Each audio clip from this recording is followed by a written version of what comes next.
Friends, how are you. मैं हूं CMA चंदा दुरेजा और आपके साथ करने जा रहा हूं सीएमए फाइनल एसएफएम 2022 का syllabus discuss and also the comparison of this syllabus with the previous syllabus यानी कि 2016 के साथ। अगर मैं 2016 के साथ और 2022 का कंपैरिजन करूं तो हम ये भी देखना चाहते हैं कि क्या क्या डिफरेंट चीज़ें हैं जो कि आपके इंस्टीट्यूट ने आपके लिए इंट्रोड्यूस की हैं। आपको क्या क्या नया पढ़ना पड़ेगा और क्या क्या पुराना पड़ेगा, आपको ये सब कुछ हम आपके साथ डिस्कस करने जा रहे हैं। आप ही के स्टडी मटेरियल के कंटेंट के साथ साथ जैसे कि आपको मालूम है इंस्टीट्यूट ने अब तक जब हम ये वीडियो रिकॉर्ड कर रहे हैं तब तक इंस्टीट्यूट ने सारे के सारे स्टडी मटेरियल ऑलरेडी पब्लिश कर दिए हैं सिवाय एक के, that is SFM paper number 14। नीचे लिखा भी हुआ है that paper 14 will be uploaded shortly. ये शॉर्टली बहुत दिन से लिखा हुआ है, मालूम नहीं कब अपलोड करेंगे। मोस्ट प्रॉब्ली इंस्टीट्यूट जो है वो ये बुक को अपडेट कर रहा होगा और हम होप कर रहे हैं कि बहुत सारी जो मिस्टेक्स पहले इंस्टीट्यूट की स्टडी मटेरियल में होती थी अब वो नहीं होंगी। फ्यूचर में हमें बहुत अच्छी सी बुक मिलने वाली है और जिसको हम लोग आपके साथ क्लास के अंदर ही डिस्कस करते हैं जैसे कि हम हमेशा करते आए हैं। ठीक है, तो हमारे पास डिटेल में कंटेंट तो अवेलेबल नहीं है, बट इंस्टीट्यूट ने जो फुल सिलेबस का कवरेज दिया था सिलेबस 2022 का, उसमें कंटेंट का जो नाम है वो हमारे पास अवेलेबल है। उसी नाम के हिसाब से, उसके नाम के अकॉर्डिंग हम लोग जो है आपके साथ डिस्कस करेंगे कि आपका जो न्यू कोर्स है वो न्यू कोर्स हमारे ओल्ड कोर्स से कितना सेम है और कितना डिफरेंट है। ठीक है, तो मैं पहले आपके साथ आपका न्यू कोर्स का एसएफएम का पेपर निकाल लेता हूँ। This is the basically SFM I think. तो यहाँ पर हम लोग बेसिकली एसएफएम में आ गए हैं। देखिए, this is not paper, SFM.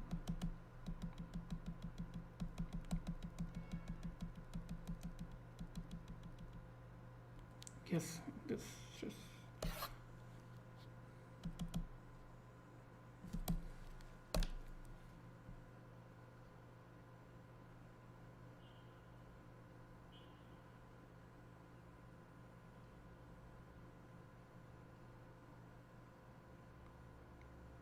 Yes, paper number 14 SFM. देखिए, नाम है इसका स्ट्रेटेजिक फाइनेंशियल मैनेजमेंट। ठीक है, आपने इंटर में भी फाइनेंशियल मैनेजमेंट पढ़ा है, वो फाइनेंशियल मैनेजमेंट है। यहाँ पर है स्ट्रेटेजिक फाइनेंशियल मैनेजमेंट, यानी कि यहाँ पर हम लोग फाइनेंशियल मैनेजमेंट का थोड़ा सा एक्सटेंडेड फॉर्म करने जा रहे हैं। मोटा मोटा मैं आपको बता दूँ, फाइनेंस के अंदर हम लोग दो तरह से हम लोग इस फाइनेंस को आगे स्टडी करेंगे। एक हम करेंगे पर्सनल फाइनेंस से रिलेटेड और एक करेंगे हम लोग कॉरपोरेट फाइनेंस से रिलेटेड। एक है पर्सनल फाइनेंस और दूसरा है कॉरपोरेट फाइनेंस। हर इंसान की जिम्मेवारी है कि वो अपना फाइनेंस खुद से मैनेज करे, किसी और की ये जिम्मेवारी नहीं है। आपके पास 10,000 रुपये हैं, आपके पास 1 लाख रुपये हैं, आपके पास 10 करोड़ हैं, 100 करोड़ हैं, वट कोई दूसरा पर्सन उसको मैनेज नहीं करेगा। कौन मैनेज करेगा? You and you only, right. So ये है बेसिकली पर्सनल फाइनेंस।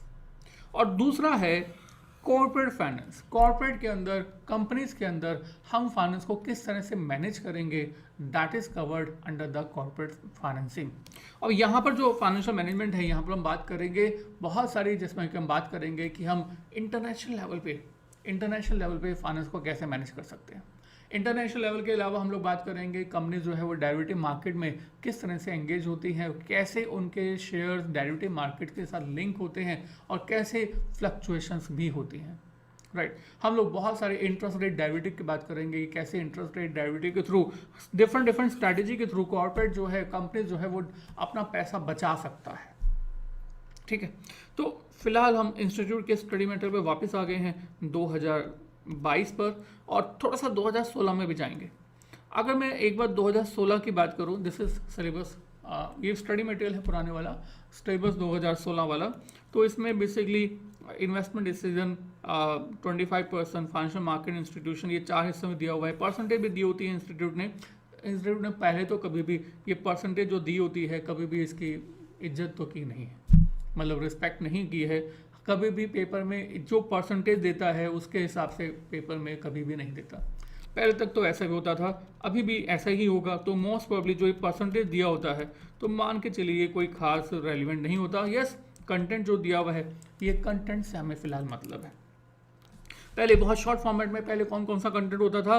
पहले होता था इन्वेस्टमेंट डिसीजन। इन्वेस्टमेंट डिसीजन के अंदर basically investment decision, project planning, control, evaluation and risk की प्रपोजल, लीजिंग डिसीजन। नाम थोड़ा सा याद रहेगा इसलिए मैं आपको बोल रहा हूँ। फाइनेंशियल मार्केट एंड इंस्टीट्यूशन, पहले ये होता था, पूरे के पूरे 4 कंटेंट हैं, institution and in financial market, instruments in financial market, capital market, commodity exchange. ये सेक्शन बी में है। सेक्शन सी में था security analysis and portfolio management 2016 का, इसलिए फटाफट पढ़ रहा हूँ। Security analysis and portfolio management, security analysis portfolio management में भी आपके पास कंटेंट था। उसके बाद financial risk management, financial derivative, financial risk management in international operation. तो ये आपके पास होता था। ये शॉर्ट फॉर्मेट में है और डिटेल में आपके पास इसके बाद दिया हुआ है। इन्वेस्टमेंट डिसीजन में क्या क्या टॉपिक्स कवर्ड हैं वो सब दिए हुए हैं। लीजिंग भी है इसके अंदर। उसके बाद फाइनेंशियल मार्केट में क्या क्या कवर्ड होगा ये आपके पास गिवन है, ठीक है। उसके बाद कमोडिटी एक्सचेंज है, कैपिटल मार्केट है। बेसिकली ये जो बेसिकली स्टडी है ना, दैट इज सेक्शन बी। ये प्योर थ्योरिटिकल स्टडी हुआ करती थी 2016 में, 2016 के सिलेबस में। Completely theory. Institution in financial market, RBI, corporate bonds, insurance companies, ये सब कुछ आपके पास 2016 के अंदर बेसिकली थ्योरिटिकल पोर्शन होते थे। इसके बाद सिक्योरिटी एनालिसिस, पोर्टफोलियो मैनेजमेंट के अंदर बहुत सारे कंटेंट हैं, बहुत सारे टॉपिक्स हैं। फाइनेंशियल रिस्क मैनेजमेंट में भी बहुत सारे कंटेंट है। फाइनेंशियल डेरिवेटिव भी गिवन है। This was 2016 completely. मुझे मालूम है you are not interested because आप जो है वो 2022 के हो, आप 2016 से रिलेटेड नहीं हो। और ये बेसिकली हमने कंटेंट को यहाँ पर निकाला हुआ है।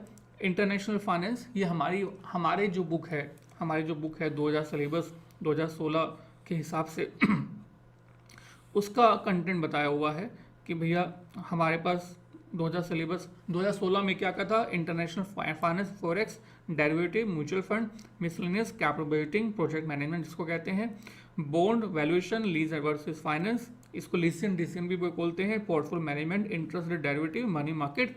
ये मैंने आपको 2016 का सिलेबस बताया। क्यों बताया? कुछ रीजन है। अब हम वापस 2022 पर आ जाते हैं। 2022 पे स्टडी मटेरियल तो पूरा अवेलेबल नहीं है।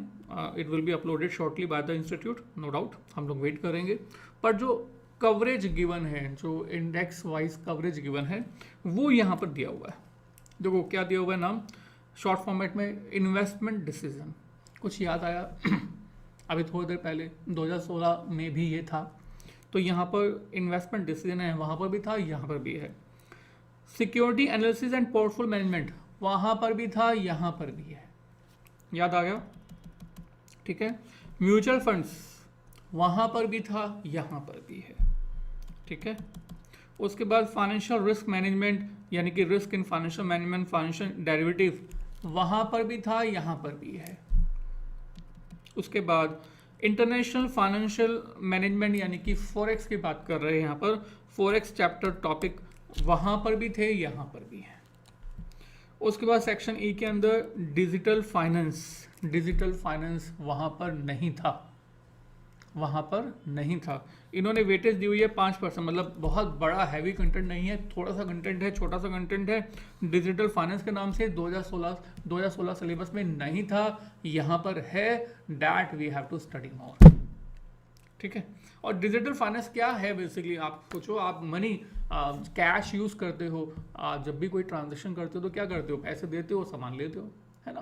पर आपने आजकल सुना होगा क्रिप्टो करेंसी, बिटकॉइन, एथेरियम, सुना आपने नाम? नहीं। डोजी कॉइन, बहुत सारे लोग, मतलब अगर मैं पिछले 1 साल पहले की तरफ जाऊँ, दे वर मैड। हर पर्सन मुझसे ये सवाल होता है, सर स्टॉक मार्केट के बारे में तो आप बहुत बताते हो। मैं कहा ठीक है, बताते हैं, बताइए। सर मैं यूट्यूब चैनल देखा हुआ है, स्टॉक मार्केट में आपने बहुत सारी वीडियोस दी हुई हैं, म्यूचुअल फंड्स की बहुत अच्छी वीडियो दी हुई है। सर क्रिप्टो करेंसी क्या होती है? बिटकॉइन क्या होता है? तो अभी तक सवाल आते थे, है ना। आप एज ए स्टूडेंट भी बिटकॉइन के बारे में पक्का जानते होंगे। हाँ, किसी बंदे ने 100 रुपये लगाए थे, आज जो है वो 200 करोड़ हो गए, ऐसा कहा जाता है। तो मुझे बहुत सवाल आने लगे, तो मैंने कहा ठीक है सर, 100 रुपये लगाने पे 200 करोड़ होते हैं ना, तो ये ले मेरे 100 रुपये लगा दे, डूब जाएंगे डुबा दे, कोई बात नहीं, 200 करोड़ बना के दिखा। अच्छा, तो आज वही बिटकॉइन जो है, वही एथेरियम जो है मार्केट में डाउन डाउन डाउन डाउन की तरफ जाता जा रहा है। एक्चुअल में ये डिजिटल करेंसी क्या है, आरबीआई भी कहता है कि हम भी डिजिटल करेंसी जो है वो इशू करने वाले हैं, राइट। ऑलमोस्ट उसने ऑलमोस्ट सब कुछ कर दिया है। तो डिजिटल फाइनेंस के बारे में भी यहाँ पर आपके कोर्स में एक नो डाउट अच्छी बात है, हम लोग इकोनॉमी में आगे बढ़ रहे हैं तो करंट फाइनेंस के अकॉर्डिंग भी होना चाहिए। तो digital finance is the new topic in year 2022, ठीक है। और एक बार इसका थोड़ा सा डिटेल कंटेंट में चले जाते हैं। देखो डिटेल कंटेंट में एक एक टॉपिक पढ़ के कोई बेनिफिट नहीं है, बट जो इन्वेस्टमेंट डिसीजन आपने अभी थोड़ी देर पहले पढ़ा था ना 2016 में, जिसको हमने अपने मॉड्यूल में अपने यहाँ पर अपना सिलेबस के अंदर हम लोग दिखाया था कैपिटल बजटिंग के नाम से, this 5th number. So same content is also in this 2022। छोटे कंटेंट के में जाने की जरूरत नहीं है, क्योंकि नए नए हो आप, अभी मालूम नहीं है, तो कंटेंट्स आर सेम। अभी तो आपने एसएफएम स्टार्ट किया। हाँ, कैपिटल बजटिंग के बारे में आपने इंटर में जरूर पढ़ा था, आपने कहा था, है ना, पढ़ा था ना, एनपीवी, आईआरआर आपने पढ़ा था, average rate of return, XYZ, बहुत सारी चीज़ें पढ़ी थी। अब कैपिटल बजटिंग वो भी था, ये भी है। यहाँ पर कैपिटल बजटिंग जहाँ तक आपने पढ़ा था उससे आगे जाना है, थोड़ा सा और आगे जाना है, राइट। सो जितना पढ़ा था उससे आगे, वो नो डाउट आपको जो बेसिक चीज़ें सिखाई गई थी वो सब आपको आनी चाहिए। हम लोग तो मान के चलते हैं कि बच्चे ने इंटर में पढ़ा ही नहीं है, हम जीरो से सिखाते हैं, वो भी सिखाएंगे। उसके बाद आगे की तरफ आपको एडवांस लेवल पर भी लेके जाएंगे। मतलब अगर आपने इंटर में नहीं पढ़ा था, don't worry at all, we will cover everything in detail from the very beginning, ठीक है। उसके बाद है आपके पास, ये भी आपके पास बेसिकली आपके कैपिटल बजटिंग का ही हिस्सा है, मतलब दो हिस्सों में बांटा हुआ है। लीजिंग डिसीजन 2016 में भी था, आपको याद होगा, अभी थोड़ी जल्दी मैंने पढ़ा था। Leasing decision, lease versus finance, same content is also है। आपको याद नहीं आ रहा तो मैं आपको अभी दिखा देता हूँ। हम लोग 2016 में वापस चले गए टाइम मशीन के थ्रू, और टाइम मशीन के थ्रू हमारी 2016 का जो स्टडी मटेरियल है लीज वर्सेस फाइनेंस के नाम से, यहाँ पर भी कंटेंट दे रहा था। सेम देखिए ही रहा, लीजिंग डिसीजन, और इसको अगर दिस वन लीजिंग डिसीजन, इसमें भी 3 कंटेंट है, lease financing, break even lease, rental determination, cross border leasing, sale and lease, everything is same here in this leasing decision. मतलब कट कॉपी पेस्ट किया हुआ है। इजी क्या है, कट कॉपी पेस्ट करना। होपफुली स्टडी मटेरियल नहीं आया अभी आएगा, तो होपफुली बहुत अच्छी चीज़ें वो और इंट्रोड्यूस करेंगे। We are waiting for this also. This is securitization. ये सिक्योरिटाइजेशन का टॉपिक बेसिकली पहले CA फाइनल में हुआ करता था। आपके पास CMA फाइनल 2000 सिलेबस में ये कंटेंट नहीं था। अब आपके कोर्स में ये भी इंट्रोड्यूस किया गया है, securitization, which is completely theory content, completely theory content. तो ये सिक्योरिटाइजेशन का टॉपिक भी हम आपके साथ डिस्कस करेंगे इन डिटेल। आपका मतलब बहुत अच्छा है, इंटरेस्टिंग है। NBFC, non banking finance companies, और जो हाउसिंग लोन वाली कंपनीज होती हैं, वो कैसे फंड्स रेज करती हैं, जनरेट करती हैं, और कैसे उसका यूटिलाइजेशन करते हुए अपने को ग्रो करती हैं, बेसिकली ये सिक्योरिटाइजेशन वाले टॉपिक के अंदर कवर्ड है, दैट वी विल डिस्कस, ठीक है। This is new thing. और उसके बाद security analysis and portfolio management, ये भी हमारे कोर्स में 2016 में पहले भी था, यहाँ पर भी है, तो इसको हम लोग बिल्कुल वही वे में डिस्कस करेंगे। Fundamental, technical and equity valuation, everything was there in 2016।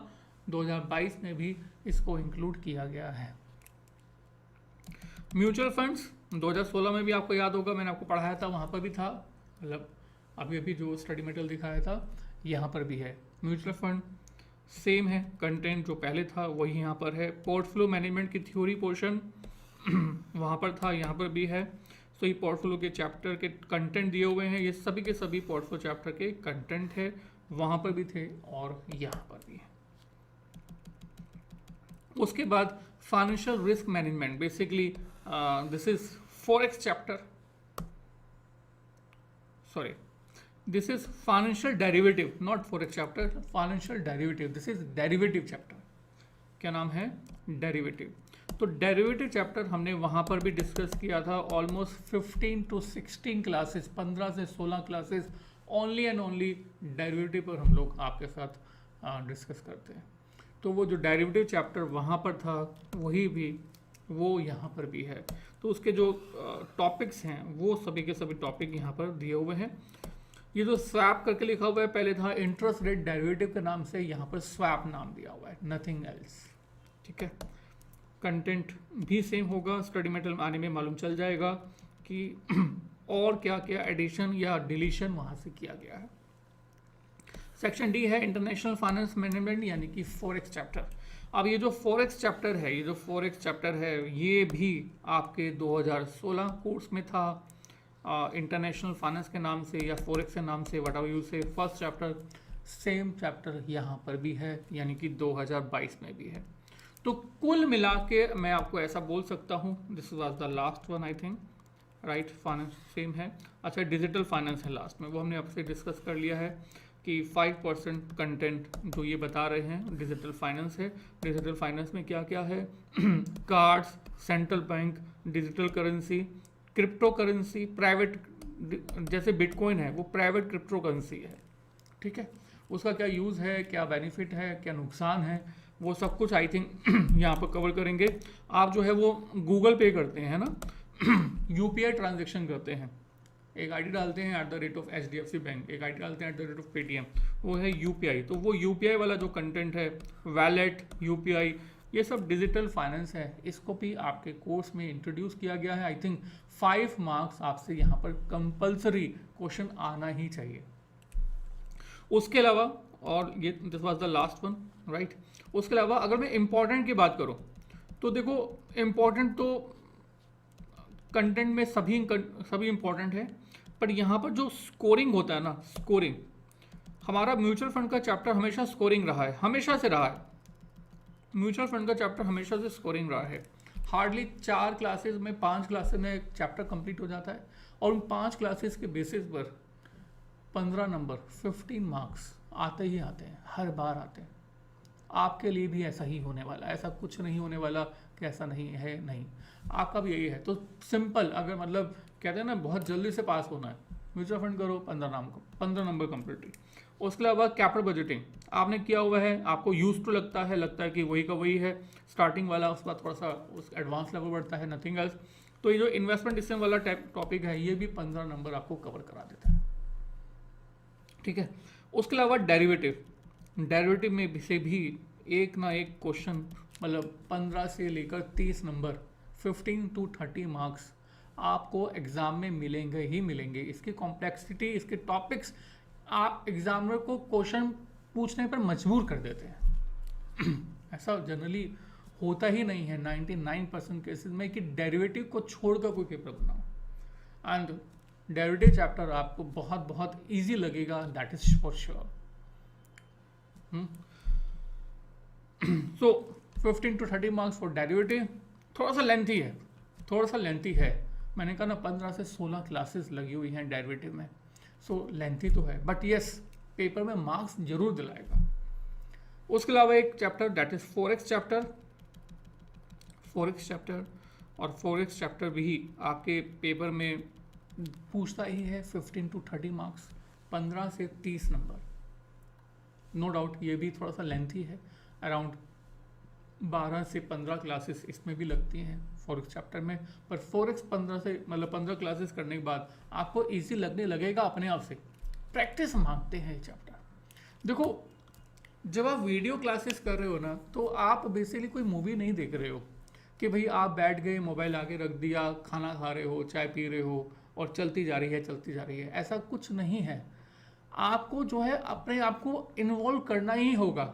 जो टीचर, जो फैकल्टी आपको पढ़ा रहा है, जब तक आप उसको इमेजिन नहीं कर रहे, आपका जो माइंड है वो सब कुछ उसको पिक्चराइजेशन नहीं कर रहा, आपको चीज़ याद नहीं रहने वाली। You have to imagine. No doubt हम लोग पूरी कोशिश करते हैं डेरिवेटिव चैप्टर में भी आपको लाइव मार्केट दिखाएं, लाइव एग्जांपल दें, रिलायंस का एग्जांपल दें, HDFC बैंक का एग्जांपल दें, TCS का एग्जांपल दें, पूरी लाइव मार्केट दिखाते हुए डेरिवेटिव चैप्टर पढ़ाते हैं, जस्ट सो डैट आपकी जो विजुअलाइजेशन है ना वो जो है वो जल्दी काम करे। बट नो, अगर आपने ये सोचा हुआ है कि अब मैं तो बस मतलब बैठा हुआ, मैं तो बैठा हूँ, आई एम जस्ट सेटिंग, वो टीवी चल रहा है, मतलब लैपटॉप चल रहा है, आप बैठे हुए हैं ऐसे ऐसे ऐसे ऐसे, कुछ नहीं होने वाला, कुछ भी नहीं। You have to be alert, you must have a copy, you must have a pen in your hand, you must have the notebook, जो हमारी बुक है वो आपके आगे होने चाहिए। क्वेश्चन मैंने बोला है तो वो क्वेश्चन आप बुक में देख रहे हो, और जैसे लाइव क्लास में होता है बिल्कुल स्ट्रिक्टली बैठते हो एंड पढ़ते हो। बिलीव मी, प्रोफेशनल एग्जाम में किसी भी सब्जेक्ट का कोई भी शॉर्टकट नहीं है। I repeat again, please mark my words, professional exam में किसी भी सब्जेक्ट का कोई भी शॉर्टकट रास्ता नहीं है। आपको सिर्फ और सिर्फ पढ़ना पड़ेगा, प्रैक्टिस करनी होगी, तो एग्ज़ाम पक्का क्लियर हो जाएगा। हमारा वीडियो कंटेंट जो है वो एक किस्म की आपकी हेल्प करता है कि जो आपका कंटेंट है वो आपको आसान लगे, आपको समझ आए, आपकी प्रैक्टिस कर पाए। अदरवाइज करना तो आपको ही है। हम आपकी हेल्प करते हैं कि स्टडी मटेरियल में जो जो कंटेंट दिया होगा वो हम आपको वीडियो क्लासेस में करवाएंगे to the extent of 80 to 90%। Same as it is, same question लेंगे हम लोग, पक्का एज इट इज क्वेश्चन आपको मिलेंगे to the extent of 80 to 90%। But आपको उसकी प्रैक्टिस आपको करनी होगी। जब पूरा चैप्टर कंप्लीट हो जाएगा, क्वेश्चन के होमवर्क आपको करना होगा, उसको रिपीट आपको करना होगा। कोई भी बच्चा एग्जाम में पास नहीं हो सकता अगर वो रिवीजन नहीं करता, तो revision is very very very must, right. So this was basically about the course, about the content and the matching between 2016 and 2022। Video अभी खत्म नहीं हुई है, हल्का सा मैं आपको इन टॉपिक्स के बारे में थोड़ा सा और बताना चाहूँगा। जैसे कि मैं आपको पहले भी कहा था कि फाइनेंस को यहाँ पर बेसिकली दो हिस्सों में बांट गया है, पर्सनल फाइनेंस, कॉर्पोरेट फाइनेंस। देखो पर्सनल फाइनेंस में मतलब क्या कि आपके पास पैसा है, आपके पास कैश है, बैंक बैलेंस है। अब आप इसको कैसे कैसे यूज़ करोगे, कैसे रखोगे? देखो बिलीव मी, पूरी इंडिया में financial literacy is almost 0, 1 to 5% है। 1 to 5% तक लोग जो हैं अवेयर हैं। 95% पीपल्स आर, मतलब वो क्या करते हैं, पैसा जब पड़ा होता है कैश, पहले तो कैश ही पड़ा रहने देते हैं। कैश जब पड़ा रहेगा तो उसको दीमक खाएगा। जब पैसा आपके पास पड़ा है तो उसको आप बहुत बहुत जगह पर यूज़ कर सकते हो। कहाँ पर लगा सकते हो? शेयर मार्केट में, है ना। आप शेयर मार्केट में लगा सकते हो। आपको पहले आपने शेयर मार्केट क्यों बोला? क्योंकि मुझे आपको सिलेबस पढ़ाना है। आप शेयर मार्केट में कैसे लगा सकते हो भाई? आपके पास दो रास्ते हैं, या तो आप डायरेक्टली लगाओ, डायरेक्टली इन्वेस्ट करो शेयर मार्केट में, या डायरेक्टली इन्वेस्टमेंट नहीं करो, किसी की हेल्प लेके करो, that is mutual funds. Directly invest करो शेयर मार्केट में, तो इसको हम लोग बेसिकली आपके साथ स्टडी करेंगे कि भैया शेयर मार्केट में इन्वेस्टमेंट करनी है ना, तो you have to study the share. How you have to study the share? Fundamental analysis and technical analysis, they are 2 types of the analysis. अगर आपको कंपनी के जड़ तक जाना है, उसके जो है हर एक फाइनेंशियल्स को डिस्कस करना है, समझना है, सीखना है, तो आप जो है फंडामेंटल एनालिसिस करने जा रहे हो। कंपनी के बारे में आइडेंटिफाई करके उसकी फ्यूचर प्रोस्पेक्ट्स को ध्यान में रखते इन्वेस्टमेंट कर रहे हो, तो वो क्या होता है? Fundamental analysis. या फिर आप उसके फंडामेंटल को ना देख के सिर्फ चार्ट को देख रहे हो। क्या देख रहे हो? जस्ट चार्ट, प्राइस जो है ऊपर नीचे ऊपर नीचे ऊपर नीचे कैसे हो रहा है, और उसके डायरेक्शन को पकड़ के आप जो है उसमें इन्वेस्ट कर रहे हो, दैट इज टेक्निकल एनालिसिस। तो शेयर मार्केट में पैसा इन्वेस्टमेंट करने के लिए सिर्फ 2 ही रूल हैं डायरेक्टली, या तो आपके पास फंडामेंटल नॉलेज अच्छी हो या टेक्निकल नॉलेज अच्छी हो। ये फंडामेंटल और टेक्निकल की नॉलेज आपके कोर्स में है, कंटेंट में है। पर क्या सारे पैसे आप शेयर मार्केट में लगा दोगे? क्या सारे पैसे म्यूचुअल फंड में लगा दोगे? No, you have to invest in the, you have to maintain some amount in the cash, some amount in the FD, some amount in the gold, some amount in the real estate, some amount in the share market also, right? So you have to make a bucket of different kinds of the investment to diversify, to diversify, and that kind of diversify is called portfolio. That is called portfolio. और हम लोग आपके साथ आपके course में discuss करेंगे portfolio management. देखा था ना आपने, 2016 में भी था, 22 में भी है. Portfolio management, that is the part of your course. ठीक है. उसके बाद कॉर्पोरेट फाइनेंस में हम लोग आ जाते हैं. कॉर्पोरेट फाइनेंस में जैसे कि आपको मालूम है, आपने इंटर में पक्का पढ़ा हुआ है कि भैया एक कंपनी के पास बहुत सारा पैसा है और वो जो है नया इन्वेस्टमेंट प्रोजेक्ट स्टार्ट करना चाहती है. अब वो कैसे स्टार्ट करे कि कौन सा प्रोजेक्ट अच्छा उसके लिए बेनिफिशियल है या नहीं, because you always have different alternatives for the investment of the funds. Reliance ने जब जियो स्टार्ट किया होगा तो उसके बाद बहुत सारे अल्टरनेटिव होंगे. जियो स्टार्ट करें, इंटरनेट में जाएं, इंटरनेट की दुनिया में जाएं, स्टील सेक्टर की दुनिया में जाएं, कार सेक्टर की, कार मैन्युफैक्चरिंग की दुनिया में जाएं, एयरक्राफ्ट में जाएं. They have the different alternative. They selected Jio. How they selected Jio?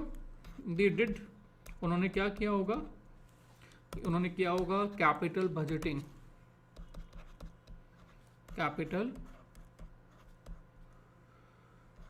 Budgeting है ना, कैपिटल बजटिंग किया होगा, राइट. और उसके अलावा आजकल बड़ा चल रहा है कि कार परचेज करनी है आपको, कार परचेज करें या फिर रेंट पर ही लेते रहे. उबर और ओला इज बेटर और purchasing a new car is better. So this is covered under, इसको भी मैं यहाँ पर कवर कर रहे हैं हम लोग लीजिंग डिसीजन में. लीजिंग डिसीजन, वैसे ये लीजिंग डिसीजन हमारे पर्सनल फाइनेंस का भी पार्ट आ सकता है. लीजिंग डिसीजन, ठीक है.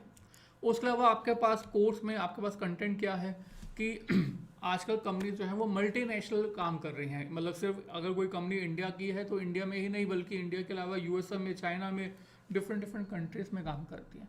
इंडिया में करेंसी है रुपीज़, यूएसए में है डॉलर, चाइना में है डिफरेंट, यूके में है डिफरेंट, ऑस्ट्रेलिया में है ऑस्ट्रेलियन डॉलर, कनाडा में है Canadian dollar, and so on.